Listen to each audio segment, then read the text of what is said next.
नमस्कार, आपसे मेरा नाम है सुखबीर यादव एडवोकेट और मैं आप सभी के लिए लीगल एडवाइस पर वीडियोस अपलोड करता हूं जो कि आप सब लोग लाइक करते हैं, पसंद करते हैं, शेयर करते हैं और सब्सक्राइब भी करते हैं। अब तक नहीं किया है तुरंत करिएगा और दूसरे लोगों तक भी इस जानकारी को जरूर शेयर करिएगा। देखिए, आपकी पत्नी मुकदमेबाज है। आपने लाख कोशिश कर ली कि मुकदमे वापस ले लो, लेकिन वो एक के बाद दूसरा, दूसरे के बाद तीसरा मुकदमा लगातार लगाई जा रही है। क्योंकि तीन तीन मुकदमे करना, जो कि दहेज का, घरेलू हिंसा का, मेंटेनेंस का, ये एकदम से नहीं होते हैं। ये पूरी प्री प्लानिंग से होते हैं और एक के बाद दूसरा और दूसरे के बाद तीसरा मुकदमा आपके ऊपर लगातार होते जाता है। तो मैंने एक कल वीडियो बनाया था कि आपको लड़ना है, संघर्ष करना है, लेकिन ऐसी मूर्ख पत्नी के साथ में समझौता नहीं करना है जो आपके ऊपर लगातार मुकदमे के बाद मुकदमा लगाई जा रही है। उसका वीडियो मैंने बनाया था, उसका लिंक मैंने इसी वीडियो के नीचे डिस्क्रिप्शन में दिया हुआ है। इसको आप क्लिक करके तुरंत देखें और उसमें कमेंट जरूर पढ़ें। बहुत सारे कमेंट्स इसमें लाजवाब कमेंट आए हैं उसमें कि मैं बता नहीं सकता आपके लिए, तो उसका कमेंट पढ़ें आप। दूसरा, एक हमारा व्हाट्सएप ग्रुप है जिस पर मैं आपको लेटेस्ट जानकारी, अपडेट्स और जजमेंट्स वगैरह प्रोवाइड करता हूं। उसका लिंक भी मैंने उसी वीडियो के नीचे दिया हुआ है। इसी के मतलब यहाँ पर आप नीचे क्लिक करेंगे, डिस्क्रिप्शन में चेक करेंगे और वहां पर दोनों व्हाट्सएप ग्रुप के नाम से है, उस पर आप क्लिक करेंगे तो उसको ज्वाइन कर लें ताकि आपको भविष्य में वो लेटेस्ट जानकारी, अपडेट्स वगैरह मिलती रहे। चलिए बात करते हैं कि आज आपको ऐसी पत्नी जो आपके ऊपर लगातार मुकदमे पर मुकदमा करे जा रही है, यानी कि वो स्पष्ट है कि वो मुकदमेबाजी पत्नी है। वो सिर्फ और सिर्फ मुकदमा जो कराना चाहती है वो अपनी मनमानी करवाना चाहती है, अपने अनुसार आपको झुकाना चाहती है और आप अपने अनुसार ही वो जो चाहती है वही तुम करो, अन्यथा मुकदमा तुम्हारे ऊपर है ही है। तो ऐसी पत्नी जो आपके ऊपर लगातार मुकदमे पे मुकदमा करे जा रही है, ना ही तो आपकी हालत सब पूछ रही है,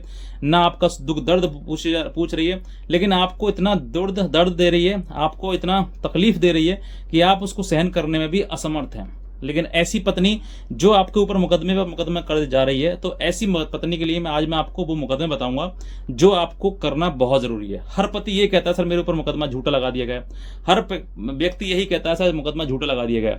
तो झूठा मुकदमा लगा दिया गया है वो एक सेपरेट अलग बात है, झूठ है या सच है ये आपको साबित करना है न्यायालय में।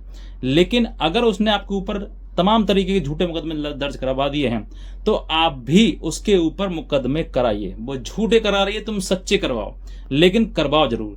अगर आप नहीं करवाओगे तो फिर आप एक तरफा पिसते रहोगे, वो चांटा आपके ऊपर मारती रहेगी और तुम एक दूसरे काल से खाते रहोगे। कब तक खाओगे, कब तक सहन करोगे इस पीड़ा को? एक समय ऐसा आएगा कि आप इस पीड़ा से मतलब ऊब जाओगे और अपने आप को खत्म करने का सोचोगे कि भाई खत्म करो, जीवन बहुत हो गया, अति हो गई।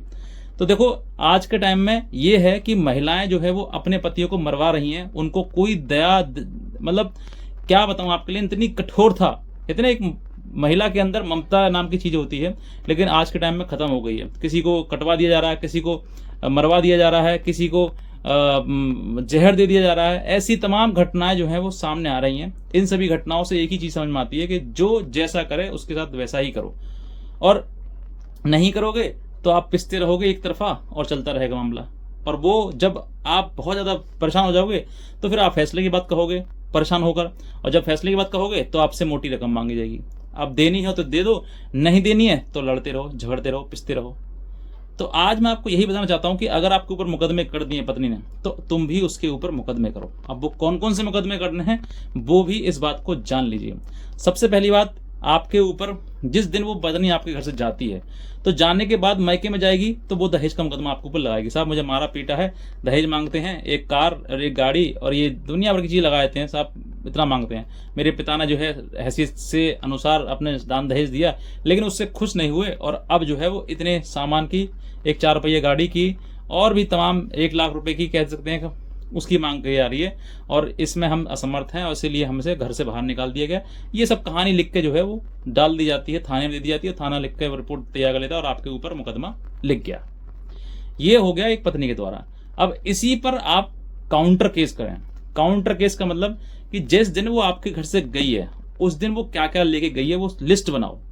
कैसे, कौन कौन आया था वो सब लोग बताओ कि भाई कितने लोग आए थे, कैसे ले गए थे। 100% जिस दिन पत्नी आपकी गई होगी आपसे लड़ाई झगड़ा करके ही गई होगी, और गई है तो फिर वो सामान भी ले गई होगी, चाहे ज्वेलरी हो, चाहे कैश हो, चाहे और भी घर में कोई कागजात, कोई सामान वगैरह हो, वो ले गई है। तो उन सभी चीजों को आप, एक अपराध है, अगर आपकी बिना मर्जी की वो चीजें गई हैं तो ये अपराध है और जब अपराध है तो घर में वो कहीं ना कहीं, क्योंकि पत्नी को पता है कि कहाँ कैश रखा है, कहाँ सामान रखा है, कहाँ ज्वेलरी रखी है, तो उसको पता है। तो जब पता है तो वो कहीं ना कहीं अपने मायके वालों को बताएगी कि भाई यहाँ से ये उठाओ, यहाँ से ये उठाओ, यहाँ से उठाओ। तो सब कुछ जो जो सामान ले गए हैं उन सभी की लिस्ट लगा कर एक मुकदमा दर्ज करवाओ कि ये जो मेरे घर से सामान इतना ले गई है चुरा के, और सब कुछ बताओ उसमें जो भी आपके साथ में ले गई है, उतना मुकदमा दर्ज उसके ऊपर कराओ। 1 नंबर 1 काउंटर केस हो गया। 498 का चाहे अगर आप पहले कर दो तो अच्छी बात है, क्योंकि थोड़े दिन बाद तो आपके ऊपर केस आना ही आना है। अगर पत्नी मायके में है तो केस की संभावना ज़्यादा है। अब ये हो गया आपके पास में एक, आप उसने दहेज का किया, आपके ऊपर काउंटर केस, आपने घर में चोरी डकैती कर दिया। दूसरा, अब वो घरेलू हिंसा करती है। घरेलू हिंसा के भाई साहब मुझे मारते पीटते, क्योंकि वो भी कहीं ना कहीं आपके ऊपर मुकदमा करेगी। जैसे ही वो घरेलू हिंसा का मुकदमा करे, वैसे ही आप अपनी मदर से घरेलू हिंसा का मुकदमा करा दो, क्योंकि वो जो DV एक्ट है, डोमेस्टिक वायलेंस एक्ट है जो है, वो सिर्फ और सिर्फ महिलाओं के लिए है, आपके लिए नहीं है, पुरुष के लिए नहीं है। तो जब वो है ही नहीं तो आपके घर में भी आपकी माँ है, वो भी महिला है। अगर उस महिला की जो पत्नी है आपकी, उसकी सुनी जाएगी, तो आपकी माँ है, वो भी एक महिला है, तो उसको उसकी बात भी सुनी जाएगी। तो कहीं ना कहीं 12 DV पर माँ के द्वारा 12 DV किया हुआ है, वो आप एक काउंटर केस करें। नंबर 2 केस हो गए। ऐसे ही अब तीसरी बात आती है, अब तक आप पति इन्वॉल्व नहीं था इन सब चीज़ों में, पति इन्वॉल्व ना हो तो ठीक है। अब पति जो है, अगर अब वो मेंटेनेंस के करती है, 125 CRPC करती है, तो आप अपनी तरफ से एक सेक्शन 9 का यह मुकदमा डाल दें, या फिर सेक्शन 9 का लीगल नोटिस भिजवा दें उसको, क्योंकि आप भी उसको छोड़िए मत, क्योंकि लड़ाई अपनी जगह पर है और घर में रहना, पत्नी की तरह रहना आपको, ये अलग अपनी जगह पर है। तो ये जो चीज़ें हैं, इतना जब मुकदमा आप कर दोगे, उसके बाद वो कहीं ना कहीं या तो सेटलमेंट पर आ जाएगी, क्योंकि जितनी पीड़ा आपको होगी उतनी पीड़ा उसको भी होगी। और हो सकता है अगर आप थोड़ा समझदार हो तो कब आप उससे कई ज़्यादा गुनी पीड़ा आप उसको दे दें, क्योंकि परिवार में आपके 2-3 होंगे, उनके 5-10 होंगे, तो सभी कोई नाम लिखवा देंगे, सब भागे फिरेंगे और सब फिर उससे कहेंगे भाई तेरे वजह से हम आज लड़ रहे हैं, झगड़ रहे हैं। तो ये एक समय ऐसा आएगा कि आप दोनों का सेटलमेंट हो जाएगा और शून्य पर हो जाएगा कि साहब हमें कुछ नहीं चाहिए, आप जो है मुकदमे खत्म कर लो, हम भी मुकदमे खत्म कर ले रहे हैं, और अब जो है खत्म करो मामले को, और हम साथ में नहीं रह पाएंगे, यानी कि परिवार नहीं बस पाएगा। सीधी बात हो जाएगी, यहीं पर आपका या तो फैसला हो जाएगा या उसको जीवन में समझ में आ जाएगा, और वो कई 7 पीढ़ियों से कह जाएगी कि वैसा पति से झगड़ा हो गया, मुकदमाबाजी मत करना, रहना है तो रहो, नहीं रहना तो अपने घर आकर रह लो। ठीक है, ये चीज़ें आपके समझ में आनी चाहिए। अगर आपने इतना कर दिया तो मैं कहता हूँ गारंटी से 100% आपकी जो पत्नी है, क्योंकि यहाँ पर लड़ाई झगड़ा ना दहेज लेने का है, ना दहेज देने का है, और ना ही किसी और चीज़ का है। सिर्फ और सिर्फ लड़ाई क्या है, ईगो।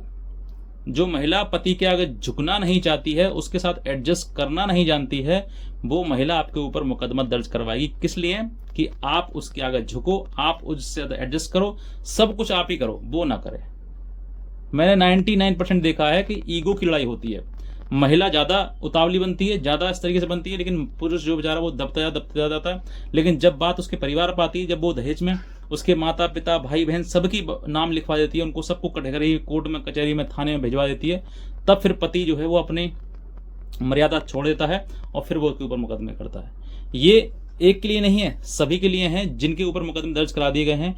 और जो महिलाएं मुकदमेबाज हैं, जिनको मुकदमा करने का बहुत शौक है, वो बार बार थाने भाग जाती हैं, बार बार कोर्ट भाग जाती हैं, उनको घर में तो रहना है नहीं, उनको सिर्फ और सिर्फ कोर्ट कचहरी ही करनी है। तो ऐसी महिला को सबक सिखाने के लिए ये मुकदमे जरूर करवाएं। इतना कहना चाहूँगा। अगर आप नए हैं तुरंत सब्सक्राइब कर लें। अगर हमारा व्हाट्सअप ग्रुप है, उस पर आपको लेटेस्ट जानकारी, अपडेट्स वगैरह मिलती रहेगी। उसका लिंक मैंने इसी वीडियो के नीचे डिस्क्रिप्शन दिया हुआ है, उस पर क्लिक करके आप उसको फॉलो कर लें। आज का वीडियो देखने आपसे बहुत धन्यवाद।